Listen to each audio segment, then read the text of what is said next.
Welcome to Comic Overview, the show that brings comic books to life. Before we begin, it would mean a lot to me if you would hit that subscribe button so that you do not miss out on future episodes. With that said, let's begin with The Incredible Hulk, issue number 395, published by Marvel, titled Return to Vegas. A priest gives a eulogy over the supine body of Baron Geddes, former employee of the green-skinned Goliath, known to the world at large as the Hulk. Lamenting in the first two, his recently widowed wife, Baron Geddes, though sombered and all in black, peeks a glance under her gossamer veil to the man she feels is responsible for her husband's death. Behind them all, peeking from the curtains, is a man whose stock and trade is death itself, and he has come to Vegas to deal out his hand. After the funeral, Susie returns to the Coliseum Casino, located on the Vegas Strip. She walks through the ground floor onto a private elevator to her penthouse, but when the doors open, an unwelcome guest makes his presence known. Sam Stryker, owner of the Camelot Hotel and Casino, gives his heartfelt condolences, right before he asks for Mr. Baron Geddes' private bank accounts and lists the high rollers. Furious with his audacity, Susie orders him and his goons to leave, but Stryker just laughs in her face. That is until the private elevators open again, revealing a pinstripe Mr. Fix-It, accompanied by two mini-suits. Stryker orders his men to take care of the Hulk, but he just barrels through them, flicking them to the floor as if they were children. Having seen enough, Sam commands his right-hand man to intervene. With a vice-like grip, the Green Goliath's arm is frozen in its tracks. Unable to break the hold, Banner tells Stryker to tell his trained attack dog to step down, or he would do it for him. Believing that he has made his point, Frost releases the Hulk, and the uninvited party leaves through the back door from which they came. Susie, relieved to see them go, embraces her hero in gratitude. She then escorts him to her office, where Mr. Fix-It tells her the reason of his return. Mr. Baron Geddes was one of the few people that helped him out when he was down, and he is now here to pay back his generosity in turn. He's going to nail the man responsible for his death, by whatever means. Elsewhere in Reno, in a small townhouse living room, three women wait apprehensively for a knock at the door.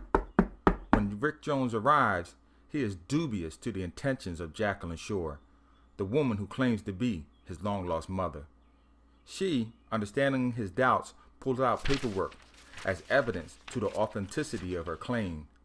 Still not convinced, she hands him a photograph of the two together at a much younger age. A flashback plays in Rick's head of him in that park, playing on that very same swing, then falling and scraping his knee. The memories come flooding back. Overwhelmed by the emotions, he tosses the photo back to Jacqueline and storms out of the townhouse. Back in Vegas, Banner visits the Vegas Police Department, inquiring to the identity of the officer who will be in charge of Mr. Baron Geddes' homicide case. The startled desk sergeant tells the visitor that it is Lieutenant Sanchez assigned to the case, but she is not here right now. Bruce tells the clerk, Terminator style, "I'll be back." Meanwhile, just outside the precinct, a stakeout van disguised as an icing truck conceals the Punisher from the outside world. Just as he is surveillancing them, Parrish feels Castle's presence and stares right at the van and then quickly turns away. Frank questions himself if his cover is blown or not. On the way back from the station, Hulk verbalizes his hypothesis of Stryker's guilt involving Mr. Baron Geddes' death. Parrish assures him that he is right, telling the Hulk that he felt Stryker's elation and satisfaction over the murder. Bruce asks him, how does he know that? And Parrish reveals that he is an empath. Frustrated by his comrade's neglect to reveal his power, the Hulk asks him, what else do you know? The Panther then discloses that they are being followed by an ice cream truck 3 cars back. Hulk then tells the driver to do a 180 and meet the stalker head on. Surprised, Punisher veers out of the way of the head-on collision and into a metal pole. Swiftly he kicks open the back door, armed to the teeth, and then proceeds to lay waste to his quarry. Ulysses immediately creates a plasma shield for protection, but the Hawk just walks towards Castle barehanded, while bullets ricochet off his skin in every direction. Realizing his bullets are having no effect, Punisher tosses a grenade, but Hector deflects it right back, return to sender. Luckily for Frank, the Hawk catches it and smothers the explosion in the palm of his hand, leaving the anti-hero nonplussed. Later that same day, in Camelot Casino, Stryker tells his crew he wants Mr. Fix-It out of the picture, and he wants to know what Frost intends to be doing about it. While at the same time, in the Coliseum Casino, Punisher explains that he is after Frost. Hawk tells him that he wants Stryker. Together, they come up with a plan to get rid of them both. Okay, next episode, the conclusion of Punisher Hawk Viva Las Vegas story arc.